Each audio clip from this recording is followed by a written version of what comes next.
So we'll go and create a new order. We'll go to a demonstration and we'll show how to enter a price quote, convert it to an insertion order, and show a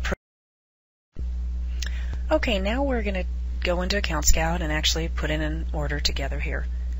I know this particular advertiser does not exist. I'm checking and Fred Flintstone he's not advertised with us before, so I'm going to hit the quick add button and I'll go ahead and type in his name.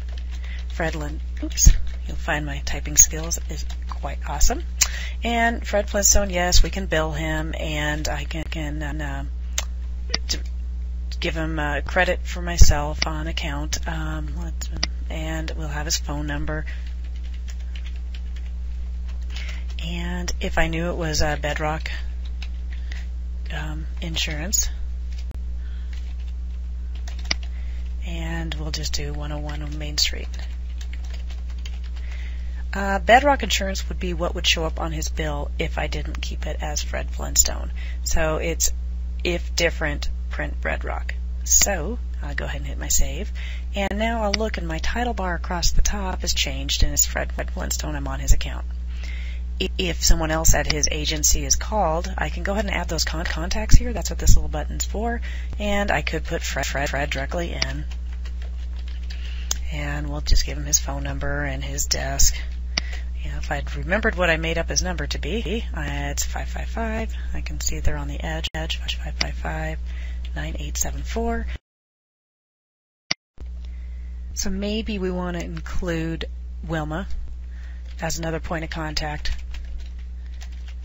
And we just want to know that maybe this was the person who also helps Fred out. So up in my ordered by, I can choose Fred or Wilma, and so we'll just do Wilma. And this is all optional, mind you. You don't have to type that for a regular classified ad. You're probably not on your private party going to need to distinguish who the ordered by is from who the account itself is. They're probably going to be one and the same. Description is optional. It shows up on the report, so it comes in handy. So we'll just have this assistant needed. It gives me a little information, so when you do print your reports, not always will add text be visible on the reports. In some cases it will, in some cases it won't. So description can be helpful. Again, it's optional.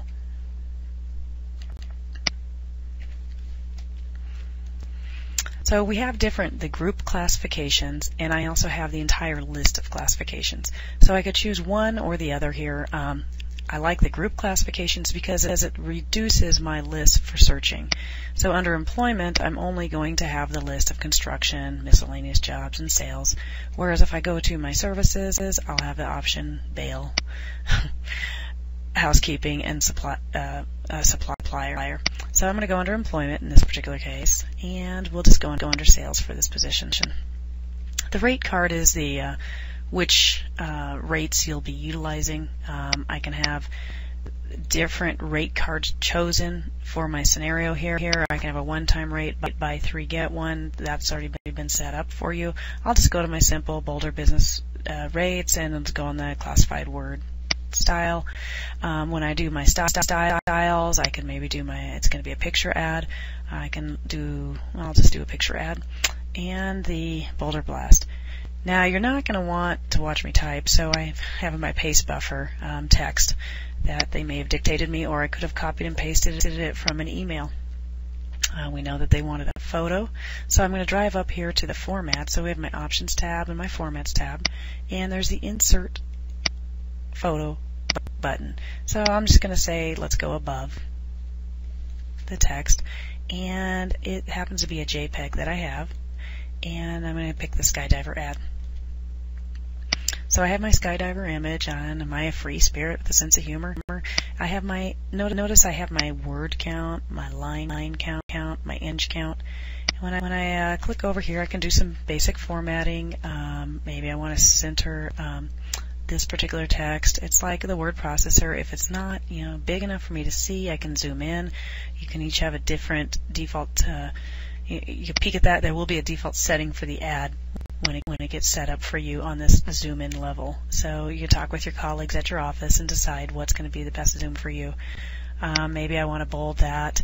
I can also right-click in here, and I could bold the first two words. I can first three words. I can do my spell check, and I can insert phone number. So perhaps you want to mandate that no matter who they are, if I want to insert the phone number, I can hit Control P, or I can just do it here. And if you're going to be a private party ad selling an item, darn it all, I want the same phone number put in the ad so I can collect money if something happens. I see I have a typo. Typo. I have too much punctuation. And if you are not familiar with some of the punctuation's attributes with like word processors, I can hit this, looks like a pi sign or a paragraph return sign.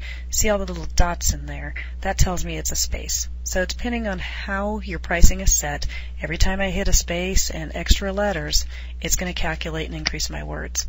I can have the longest word in the world, but if I don't put a space in there, it won't count it. So I'll go ahead and remove that extra garbage. But you'll see if you're comfortable with regular Word and word processor and Outlook, different emails, it's very similar.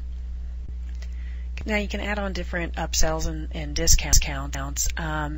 Built in behind the scenes, there are upsells already for photo, the boxing, and the increased font and point size, which I failed to mention, but you can change point size up here just so you're aware.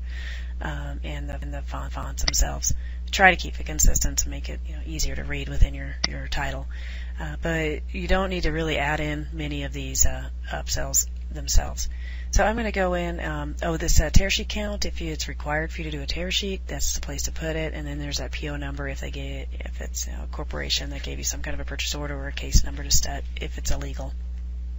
I'm going to highlight the 2 weeks that this ad wants to run, and the green are the actual issue dates. If I had another paper, there might have been blue and green in there. That just know that if it's blue, that means more than one paper hits that same date. So in this case, March 6th, we only have one paper in this case. So I'm going to hit the schedule button when I highlight these issues, and let's see. Down below, you'll see in the grid, it shows March 6th through the 16th, and the run price is $14.12. They have $9.84 is the base price. We have some discounts, $7.25, upcharges at $7.25, discounts about $3 worth. If you need to know what they are, those discounts.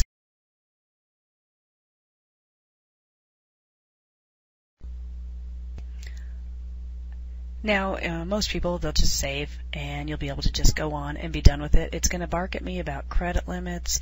Depending on your permissions, you'll be able to continue. If you can't, you'll put it on a credit hold while you gather the payment information. Over here on the right, it shows the canceled and quoted versus holds. Basically, it's an order summary, and right now they're placing an order for $56.48.